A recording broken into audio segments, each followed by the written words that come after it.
ಇನ್ನು ಸಿದ್ದರಾಮಯ್ಯ ಮುಂದುವರಿಯಬೇಕು ಅಂಥೇಳಿ ಅವರೇ ಹೇಳಿದ ಮೇಲೆ ನಾನು ಅದನ್ನ ಮತ್ತೆ ಚರ್ಚೆ ಮಾಡಲ್ಲ ಅಂತ ಹೇಳಿ ಈಗ ಸತೀಶ್ ಜಾರಕಿಹೊಳಿ ಹೇಳಿಕೆ ನೀಡಿದ್ದಾರೆ. ಮಂಗಳೂರಿನಲ್ಲಿ ಸಚಿವ ಸತೀಶ್ ಜಾರಕಿಹೊಳಿ ಕೊಟ್ಟಿರುವಂತಹ ಸ್ಟೇಟ್ಮೆಂಟ್ ಇದು. ನನಗೆ ಸಿಎಂ ಪೋಸ್ಟ್ ಕೊಡೋ ಪ್ರಶ್ನೆನೇ ಇಲ್ಲ, ಅದನ್ನು ಸ್ಪಷ್ಟಪಡಿಸಿದ್ದಾರೆ ಸತೀಶ್ ಜಾರಕಿಹೊಳಿ. ಅದು ಬಹಳ ಕಷ್ಟದ ಕೆಲಸ ಅಂತ ಹೇಳಿ ನನಗೂ ಗೊತ್ತಿದೆ. ದೆಹಲಿ ಹೈಕಮಾಂಡ್ ಅಂದ್ರೆ ಅದೊಂದು ದೇವಸ್ಥಾನ. ಅದು ದೇವಸ್ಥಾನಕ್ಕೆ ಯಾರು ಬೇಕಾದರೂ ಹೋಗ್ಬೋದು ಬರಬಹುದು. ಸೊ ಅಂದ್ರೆ ತಮ್ಮ ಭೇಟಿ ಬಗ್ಗೆ ಕೊಟ್ಟಿರುವಂತಹ ಸ್ಪಷ್ಟನೆ ಇದು. ನಾವು ಪ್ರಾರ್ಥನೆ ಮಾಡೋದಷ್ಟೇ, ಅದು ಕೊಡೋದು ಬಿಡೋದು ಅವ್ರಿಗೆ ಬಿಟ್ಟಂತ ವಿಚಾರ. ಅಂತಿಮವಾಗಿ ಹೈಕಮಾಂಡ್ ನಿರ್ಧಾರ ಮಾಡುತ್ತೆ ಅಂತ ಹೇಳಿ ಸತೀಶ್ ಜಾರಕಿಹೊಳಿ ಮಾತಾಡಿದ್ದಾರೆ.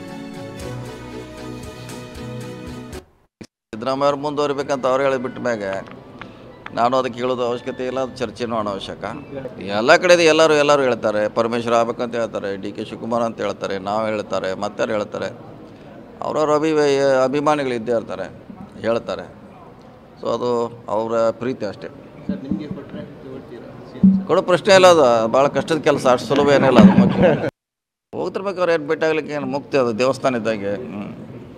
ಡೆಲ್ಲಿ ಹೈಕಮಾಂಡ್ ಅಂದರೆ ದೇವಸ್ಥಾನಕ್ಕೆ ಯಾರು ಬೇಕಾದ್ರೂ ಹೋಗ್ಬೋದು ಬರ್ಬೋದಕ್ಕೆ ನಿರ್ಬಂಧ ಇಲ್ಲ.